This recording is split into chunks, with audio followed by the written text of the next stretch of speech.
مولاي صل وسلم دائما أبدا على حبيبك خير الخلق كلهم. مولاي صل وسلم دائما أبدا على حبيبك خير الخلق كلهم. محمد سيد الكونين والثقلين، محمد سيد الكونين والثقلين والفريقين من عرب ومن عجم. مولاي صل وسلم دائما کے گناہگار کی امید اب کو میں اگرچہ ہوں گناہگار، لیکن آقا کا اور اس آقا کے گناہگار کو بخشش کی امید ہے، عفو کی امید ہے، تو ان کے گناہگار کی امیدیں اب کو، ان کے گناہگار کی امیدیں اب کو۔ اسی آیت کریمہ کو میں نے پڑھا ہے، ادعو الی سبیل ربک بالحکمت والموعظۃ الحسنۃ وجادلہم باللتی ہی احسن۔ کیا مطلب؟ اے لوگو، اسلام دین دعوت ہے، اور یہ دعوت تمہیں اللہ کے بندوں تک پہنچانا ہے۔ تو دعوت کون پہنچائے گا؟ جس کو ہدایت ملی، جو مسلمان ہوا، اس کے ذمے اس دعوت کو ان لوگوں تک پہنچانا ضروری ہے جو لوگ اب تک مسلم نہیں ہیں۔ تو اس دعوت کو کیسے پہنچایا جائے؟ یہ دعوت کون لوگ پہنچائیں گے؟ جو علم دین رکھتے ہیں وہی تو پہنچائیں گے۔ مگر یہ دعوت عام ہے، اسلام دین دعوت، تو دعوت کیسے پہنچائیں گے؟ حکم تو ہوا تھا کہ دعوت پہنچاؤ تاکہ آدمی کفر سے اسلام کی طرف لوٹے، شرک سے ایمان کی طرف لوٹے، بدعت سے سنت کی طرف لوٹے۔ مگر آج حالات یہ ہیں کہ علماء کے نام پر کچھ ایسے لوگ پیدا ہو گئے کہ بجائے کفر و شرک کے دلدل میں پھنسے ہوئے لوگوں کو وہ مسلمان بناتے، اچھے خاصے مسلمانوں ہی کو کافر بنانے لگے۔ اور اب تو اتنا برا وقت آ گیا ہے کہ جو اچھے سے اچھا بہتر سے بہتر دین کا کام کر رہا ہو، مولویوں کا ایک گروپ نکلا ہے علماء تکفیر کا، تکفیری مولوی، یہ بھی کافر وہ بھی کافر۔ ارے تمہارے پاس کون سا رجسٹر ہے مسلمانوں کو نکال نکال کے کافر بنانے کا؟ کوئی ایسا بھی رجسٹر ہے جس میں کافروں کو مسلمان بنانے کے لیے تم تیار ہو؟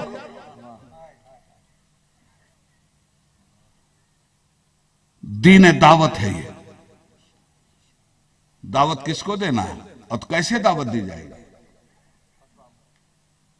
فتویٰ دے کر، گالیاں دے کر، مردود خبیث کہہ کر؟ اللہ کے حبیب نے دعوت دی ہے نا، انہی کے دین کی دعوت دینی ہے نا، انہی کے دین کے عالم ہونے کا دعویٰ کر رہے ہو نا۔ حضور نے کسی کو مردود کہا؟ حضور نے اپنی دعوت دیا کسی پہ ظلم کیا؟ حضور نے دعوت دیتے ہوئے کسی کو خبیث کہا؟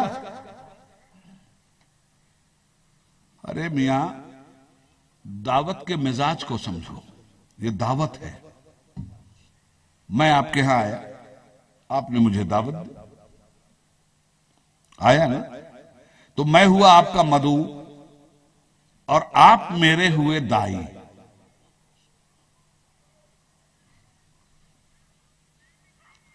دسترخوان بچھا، تو جو دعوت دیتا ہے نا وہ اپنے مدعو کا بڑا احترام کرتا ہے، کھلاتا ہے مرغ مسلم اور کہتا ہے جو چٹنی روٹی تھی حاضر کر دیا ہے، آپ کی شان کے مطابق تو ہم آپ کی دعوت نہیں کر پائے۔ یہ ہے اس کا خلوص۔ تو جب دعوت پر خلوص طریقے سے آدمی دے تو صرف دال روٹی اور چٹنی روٹی ہونا تو وہ مرغ مسلم سے بہتر۔ ایک تو دعوت کا یہ طریقہ ہے، محبت دلوں میں جگہ بنا لیتی ہے دعوت کی وجہ سے۔ دعوت دینے کا طریقہ ہونا چاہیے۔ اچھا، آپ نے ایک صاحب کو مدعو کیا اور دیا دعوت، گھر بہت خوبصورت، بہت اچھا، دسترخوان کا بھی آپ کے جواب نہیں، اور کھانا دنیا جہان کی کوئی نعمت نہیں ہے جو آپ نے اپنے مدعو کے لیے اپنے دسترخوان پہ نہ رکھی ہو۔ اور جب مدعو آیا بیٹھا تو اس سے آپ کہتے ہیں اب ایک گھونٹ کیوں نہیں لیتا ہے؟ رکھا تو ہے کھانا، کھاتا کیوں نہیں ہے؟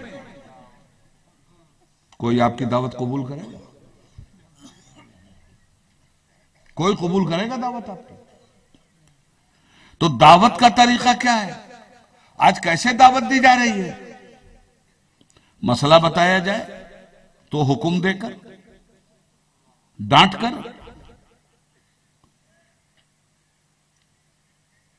آدمی مارے شرم کے بھاگ جائے۔ دعوت کیسے دی جائے؟ سب سے بڑا سوال یہ ہے۔ یہ دعوت عداوت بھی بنتی ہے، دعوت عداوت نہ بننے پائے۔ دعوت کے ذریعے انجان آدمی آپ کا ہو جائے، دعوت کے ذریعے پتھر دل موم ہو جائے، دعوت کے ذریعے بے حیا باحیا ہو جائے، دعوت کے ذریعے ظالم مظلوم کا حمایتی ہو جائے، دعوت کے ذریعے جاہل عالم بن جائے، دعوت کے ذریعے برا بھلا بن جائے، دعوت کے ذریعے گھمنڈی منکسر المزاج بن جائے،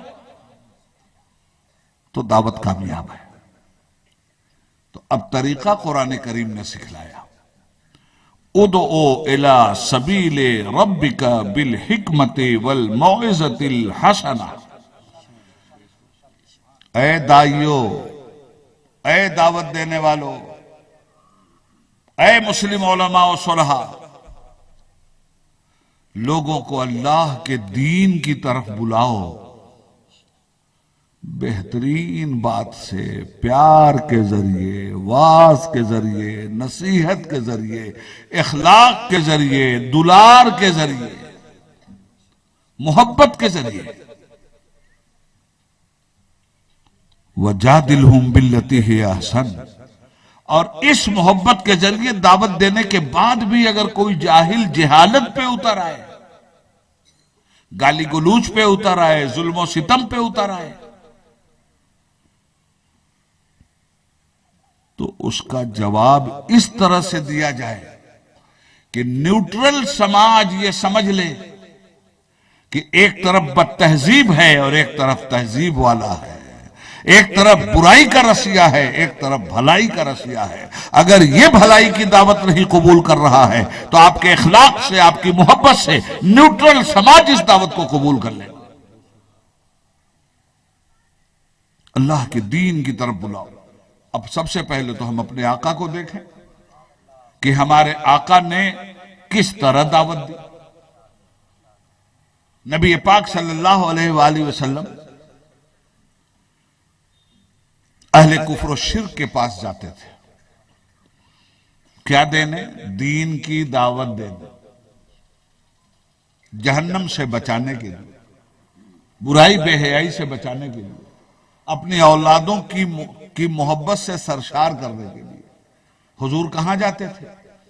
جہاں میلہ ہوتا تھا وہاں جاتے تھے، جہاں کفار کا جمگھٹا ہوتا تھا وہاں جاتے تھے، اور جا کر کیا کہتے تھے؟ میں تم کو پوجا کرنے سے نہیں روکتا، تم لوگ پوجا کرنا چاہتے ہو نا، ضرور کرو، میں تو آیا ہی ہوں پوجا کروانے کے لیے، مگر دعوت میری یہ ہے کہ اس کو پوجو جس نے تم کو اپنے ہاتھ سے بنایا ہے، ان کو مت پوجو جن کو تم اپنے ہاتھ سے بناتے ہو۔ یہ دعوت تھی، لوگوں کو برائی سے بچانا، بھلائی کی طرف بلانا۔ اب نتیجہ کیا ہوا اس دعوت میں؟ حضور کو پتھر مارے گئے، سرکار کو گالی دی گئی، حضور کو قتل کرنے کی سازش کی گئی، حضور سے حضور کا وطن چھین لیا گیا، حضور کے ساتھیوں کو مارا گیا، پیٹا گیا، وطن سے نکالا گیا، ہجرت حبشہ ہوئی، ہجرت مدینہ ہوئی۔ 13 سال کا مکی دور، نبوت کے اعلان کے بعد، جہاں تک عبید اللہ اعظمی کا حافظہ رفاقت کر رہا ہے، میں اس کی روشنی بھی آپ سے عرض کرنا چاہوں گا۔ یہ 13 سال مشرکین مکہ کے آتنک سے بھرا ہوا ہے، جو مسلمانوں کی پیٹھ پر ظلم و ستم کے کوڑے برسا رہے تھے۔ ایک مسلمان نے بھی کسی ایک بے ایمان کو ایک تھپڑ نہیں مارا تھا، مگر اسی مکے میں عثمان مار کھا رہے تھے، اسی مکے میں خبیب مار کھا رہے تھے، اسی مکے میں عمار مار کھا رہے تھے، اسی مکے میں یاسر مار کھا رہے تھے، اسی مکے میں سمیہ مار کھا رہی تھی، اسی مکے میں بلال حبشی تڑپا تڑپا کے مارے جا رہے تھے۔ یہ ہے کہانی۔ سرکار کی دعوت، جہاں جہاں لوگ آئے دعوت چلی اور لوگ حضور کی بات سن سن کر کے ان کی دعوت قبول کرنے لگے۔ یہ جو حج ہوتا ہے نا، ایسا نہیں ہے کہ صرف ہمارے ہی زمانے میں ہوتا ہے۔ ایام جہالت میں بھی لوگ آتے تھے طواف کعبہ کرنے، کعبے کا طواف کرتے تھے۔ کیسے؟ ننگے ہو کر، کعبے کا طواف ننگے ہو کر، اور صرف مرد ہی نہیں، عورتیں بھی۔ اب سوچو برائی اور بے حیائی کے کس مقام پہ انسان چلا گیا تھا، اور میرے آقا نے بھلائی کے کس مقام پر انسان کو اپنی دعوت کے ذریعے پہنچایا۔ تو جب وہ زمانہ آیا جس کو ہم آج حج کا زمانہ کہتے ہیں، حج کے زمانے میں کیا ہوتا ہے؟ چاروں طرف سے نا قوم جاتی ہے حرم پاک کے طواف کے لیے۔ اس زمانے میں اہل عرب کا کیا طریقہ تھا؟ چونکہ وہ کفار و مشرکین تھی، تو کعبے میں جو آپ سنتے ہو کہ 360 بت رکھے ہوئے تھے، 360 کا مطلب کیا ہے؟ پورے عرب میں جتنے قبیلے تھے، ہر قبیلے کا الگ الگ خدا تھا، وہ اپنا اپنا خدا لا کر کعبے میں نصب کیے ہوئے تھے۔ سال میں ایک مرتبہ آتے تھے اپنے خداؤں کی عبادت کے لیے، چڑھاوا چڑھایا، اور یہ جو قریش تھے نا، حضور کا جو گھرانہ تھا، قریش کا جو قبیلہ تھا، یہ کیوں اتنی عزت کا مالک تھا؟ اس لیے کہ یہی لوگ باہر سے آنے والوں کی دعوت کرتے تھے، یہی لوگ باہر سے آنے والوں کو پانی پلاتے تھے، یہی لوگ باہر سے آنے والوں کو اپنے گھروں میں ٹھہراتے تھے۔ مسلمانوں، اسلامی تاریخ کا جاننا بہت ضروری ہے۔ کوئی فائدہ نہیں جلسوں میں چیخ پکار سے۔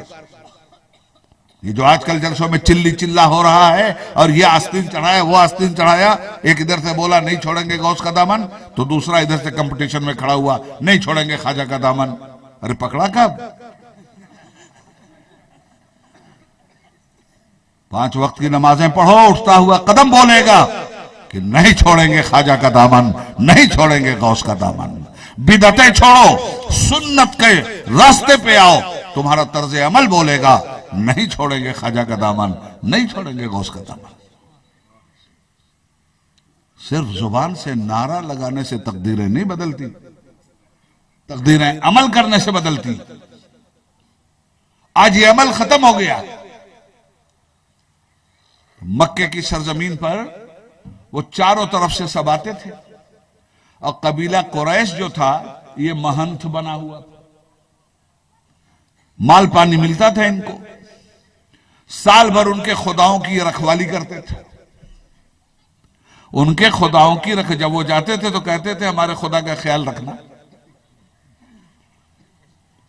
تو ان کے خداؤں کی حفاظت وہ سال بھر کرتے تھے۔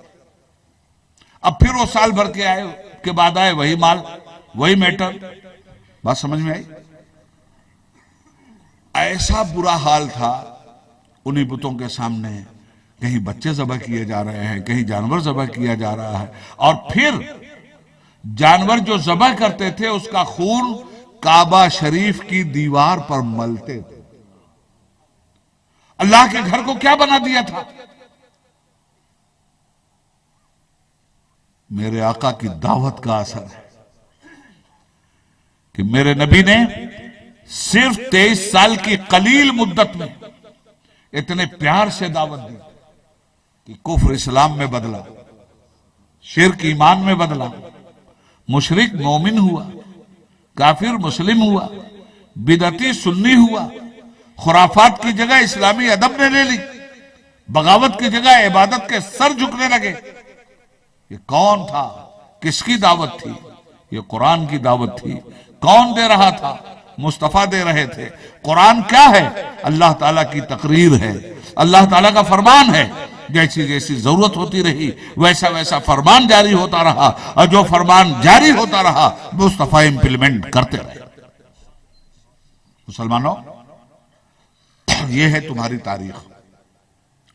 تو مکے میں جب یہ زمانہ آیا حج کا، اکٹھا ہونے کا، تو ایک میٹنگ ہوئی ظالموں کی، مشرکوں کی، پیٹ بھرو لوگوں کی، دھرم کے نام پہ دھندا کرنے والوں کی میٹنگ ہوئی کہ بھائی اب تو مکہ والے بیٹی مسلمان ہو گئی تو کسی کا بیٹا مسلمان ہو گیا، تو کسی کا باپ مسلمان ہو گیا، تو کسی کی ماں مسلمان ہو گئی. یہ تو حضرت محمد صلی اللہ علیہ وسلم کی دعوت پھیل رہی ہے. اگر یہ دعوت کامیاب ہو گئی تو ہمارا مال پانی بن. اگر یہ دعوت کامیاب ہو گئی تو ہم جو کھا رہے ہیں اور ڈکار نہیں لے رہے ہیں، یہ تو بڑی تباہی ہو جائے گی. اس لیے اس دعوت کو روکو. اور باہر سے جو لوگ آئیں گے، حضرت محمد صلی اللہ علیہ وسلم کا چہرہ ایسا خوبصورت ہے، ان کی باتیں اتنی پیاری ہیں، ان کا کردار اتنا نرالا ہے کہ باہر کا آدمی آئے گا اور اپنے خداؤں کو اپنے ہاتھوں سے توڑ دے گا. اس لیے باہر کے لوگوں کے آنے سے پہلے کوئی ایک بات طے کر لو محمد صلی اللہ علیہ وسلم کے خلاف پروپیگنڈا کرنے کے لیے، تاکہ باہر کے لوگوں کو گمراہ کیا جا سکے اور اسلام کی دعوت نہ پھیلے. تو کسی نے کہا کہ ہم ان کو شاعر کہیں گے. ولید بن مغیرہ کھڑا ہوا. کون ہے ولید بن مغیرہ؟ حضرت خالد رضی اللہ تعالیٰ عنہ کا باپ. اور کون ہے خالد؟ سیف اللہ. حضرت خالد کا باپ ولید، ولید کے باپ کا نام تھا مغیرہ. تو ولید بن مغیرہ کھڑا ہوا، اس نے کہا تم لوگ ان کو شاعر کہو گے؟ ان کے قرآن میں اتنی مٹھاس ہے، اتنی اپیلنگ ہے، دعوت کا اتنا مؤثر اسلوب ہے، قرآن کی جڑیں اتنا زمین میں گہری ہیں اور اس کی شاخیں اتنی بلند و بالا ہیں کہ ساری کائنات میں وہ پھیل جائیں گی، اور ان شاخوں پر جو میٹھے پھل آئیں گے وہ اخلاق کے، ایمان کے، اسلام کے، انکسار کے، وحدانیت اور رسالت کے تعلقات سے، اس عقیدے کے، کہ ساری دنیا اس میٹھے پھل سے سرشار ہو جائے گی. شاعروں کی شاعری میں وہ کمال کہاں ہے جو قرآن کی آیتوں میں ہے؟ تو کسی نے کہا تو پھر ایسا کریں گے کہ ان کو جھوٹا کہیں گے. کہا تم کو ساری دنیا جھوٹا کہے گی، تو پھر ان کو ہم لوگ مجنون اور پاگل اور دیوانہ کہیں گے. تو کہا پاگل تم نے دیکھے ہیں، پاگل اخلاق کی بات نہیں کرتا، پاگل علم کی بات نہیں کرتا، پاگل کیریکٹر کا کاروبار نہیں کرتا. محمد سے بہتر کسی کا کیریکٹر نہیں، محمد سے بہتر کسی کا عمل نہیں، محمد سے بہتر کسی کا علم نہیں، محمد سے زیادہ کوئی خوبصورت نہیں، محمد سے زیادہ کوئی خوبصورت نہیں. تو تمہیں کو دنیا پاگل کہے گی. تو کہا کہ پھر کیا کیا جائے؟ ابو جہل کھڑا ہو گیا اور اس نے کہا ولید بن مغیرہ کوئی نہ کوئی بات تو طے کر کے اٹھنا ہوگا، تمہاری قوم اس وقت تک تم سے راضی نہیں ہوگی. ولید بن مغیرہ کی سمجھ میں اسلام آیا تھا، قرآن کی سچائی بھی آئی تھی، مصطفیٰ کی صداقت بھی آئی تھی، مگر جب آدمی اپنے انترآتما کو کچلتا ہے نا، آدمی سمجھ جاتا ہے کہ اس آدمی کو گولی نہیں مارنا چاہیے، ہم انکاؤنٹر غلط کر رہے ہیں، مگر پہلے اپنی انترآتما کا انکاؤنٹر کرتا ہے، پھر کسی نردوش کا انکاؤنٹر کرتا ہے۔ اس نے اپنی انترآتما کا انکاؤنٹر کیا۔ ولید بن مغیرہ نے کہا دیکھو، جو قریب قریب لوگوں کو سمجھا کر گمراہ کرنے کی بات کی جا سکتی ہے وہ یہ کہ ہم لوگ کہیں کہ محمد بہت بڑے جادوگر ہیں، نعوذ باللہ من ذالک۔ گھر گھر میں پھوٹ ڈال دیا ان کے جادو نے، بیٹی پہ کسی کی جادو کر دیا، کسی کے بیٹے پہ جادو کر دیا، کسی کے باپ پہ جادو کر دیا، کسی کے باپ پہ جادو کر دیا، اور لوگ ان کا دین قبول کر رہے ہیں۔ تو سرکار کے بارے میں یہ کہا گیا کہ جادوگر ہیں۔ اچھا، اب باہر سے قبیلے آئیں گے۔ اب تو ہم لوگ تو حج کرنے جاتے ہیں، کوئی ہندوستان سے، کوئی پاکستان سے، کوئی ترکستان سے، کوئی انگلستان سے، کوئی امریکہ سے، کوئی افریقہ سے۔ کل تو پورے عرب کے لوگ آتے تھے، ان کے خدا وہاں رکھے ہوئے تھے۔ تو جب وہ لوگ آئے چاروں طرف سے، اب میرے سرکار بھی خوش ہوئے کہ باہر سے لوگ آ رہے ہیں، اندر والوں نے کچھ قبول کیا ہے میری دعوت کو، کچھ نے رد کیا ہے، باہر سے اللہ کی مخلوق آ رہی ہے، اب ان کے پاس جاؤں گا۔ تو میرے آقا ان کی طرف جب چلے تو ان سے پہلے ابو جہل کی جماعت پہنچی، جو لوگ باہر سے آئے ان کو روئی بانٹنے لگے۔ کہی کیا ہے؟ کہا بھائی اپنے کانوں میں اس کو ٹھوسو، ہمارے ہاں عبد المطلب کے پوتا نے نبوت اور رسالت کا دعویٰ کیا ہے، اور معاذ اللہ رب العالمین نقل کفر نہ باشد، وہ بہت بڑا جادوگر ہے، ایک دم تمہارے باپ دادا کے دین سے تمہیں ہٹا دے گا۔ کیا بانٹا؟ روئی، کانوں میں ٹھوس ہوئی، تاکہ ان کی بات تمہارے کان کے نیچے اندر نہ جانے پائے۔ جب آدمی سنتا ہے تبھی تو دماغ متاثر ہوتا ہے نا، نہ سنو گے نہ دماغ متاثر ہوگا۔ نہیں تھے عبید اللہ اعظمی اس زمانے میں، ورنہ ہم کہتے کہ ارے ظالموں یہ روئی کیوں ٹھسوا رہے ہو، ہم رامپور کا چاقو لائے ہیں، اس خنجر سے ان کے کان پھوڑ دو۔ ٹھسوائی گئی۔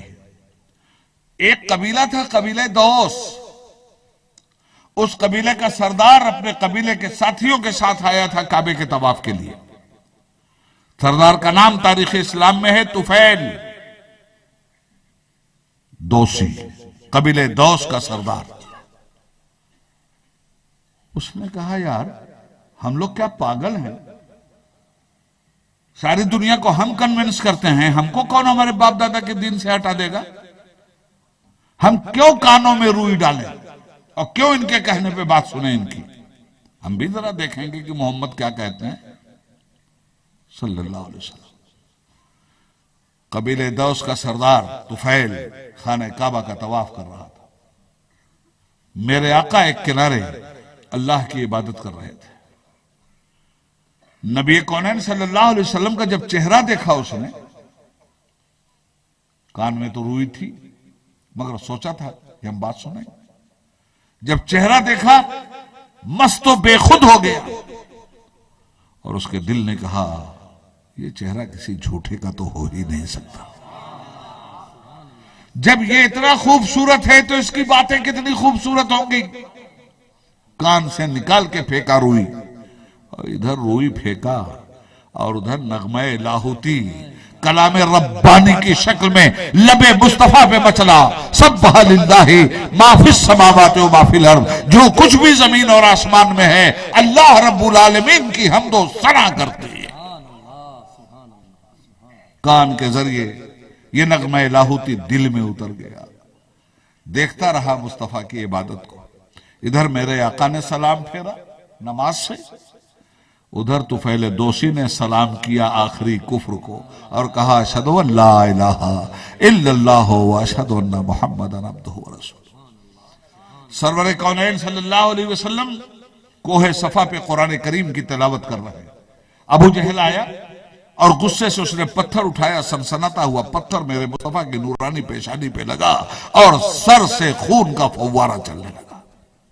لہولہان ہو گیا حضور کا سر اور رسول اللہ کی نورانی پیشانی. سنا ہوگا آپ نے جب حضور کو اس نے پتھر مارا اور سرکار کے سر سے خون چلنے لگا تو حضرت امیر حمزہ جو حضور کے چچا تھے اور عالم کفر میں تھے، وہ کہیں سے شکار کھیل کے آئے. ان کی کنیز، ان کی نوکرانی دیکھ رہی تھی ظلم کو. گئی اور اس نے کہا امیر حمزہ تمہیں غیرت آنی چاہیے، تمہارے معصوم بھتیجے کا سر پھاڑ دیا ابو جہل نے. وہ تیر کمان لیے ہوئے پہنچے کعبے میں اور آتے ہی مارا ہے جو ابو جہل کو تو اس کا بھی سر پھاڑا. تیری ہمت کیسے ہوئی میرے بھتیجے کا سر پھاڑنے؟ اس کے بعد آئے حضور کے پاس، کہنے لے محمد خوش ہو جاؤ. سرکار نے پوچھا کیا ہوا؟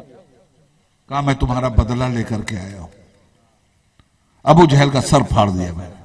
تو میرے آقا نے فرمایا چچا میں اس سے خوش نہیں ہوتا، آپ جہنم سے جنت کی طرف آ کے میری دعوت قبول کر لیں گے تو میں اس سے خوش ہو جاؤں گا. حضرت امیر حمزہ نے کہا اشہد ان لا الہ الا اللہ وحدہ لا شریک لہ واشہد ان سیدنا محمدا عبدہ ورسولہ. میرے آقا پیار سے محبت سے دین کی دعوت دیتے رہے. مکے کی سرزمین پر آل یاسر پہ جب ظلم ہونے لگا، حضرت سمیہ عمار ابن یاسر کی ماں، مکے کی سرزمین پر جب یہ خون بہا ہے، ابو جہل نے ایک پیر ایک اونٹ میں باندھا تھا، دوسرا پیر دوسرے اونٹ میں باندھا تھا اور ان کی شرمگاہ پہ نیزہ مارا تھا، اونٹ کو دوڑایا تھا، ان کے وجود کو ٹکڑے ٹکڑے کر دیا تھا. یہ سارے ظلم ہوتے رہے مگر میرے آقا نے اپنے دین کی دعوت اس طرح سے پیش کی کہ صحابہ میں صبر و رضا کے پہاڑ بننے کی علامتیں پیدا ہو گئی. اور حضرات اس طرح مکے میں ظلم و ستم سے قوم گزرتی رہی. یہ حضرت عثمان غنی، ان کے چچا کھجور زمین پہ گاڑ دیتے تھے، کھجور کا پیڑ، اس کے نیچے 2-4 کلو مرچا سلگا دیتے تھے، حضرت عثمان کو الٹا ٹانگ دیتے تھے. وہ حضرت بلال حبشی اللہ اللہ کرتے تھے اور ظلم و ستم کی چکیوں میں پیسے جاتے تھے. اللہ کے نبی جب یہ ظلم دیکھتے تھے آل یاسر پہ تو فرماتے تھے صبر کرو آل یاسر، تمہارا ٹھکانہ جنت ہے. یہ معمولی چیز نہیں ہے، اس دین کو حاصل کرنا سب سے بڑی نعمت ہے. یہ دین اللہ کی سب سے بڑی دھرتی پہ نعمت ہے. یہ اس نعمت کی جو ناقدری کی جا رہی ہے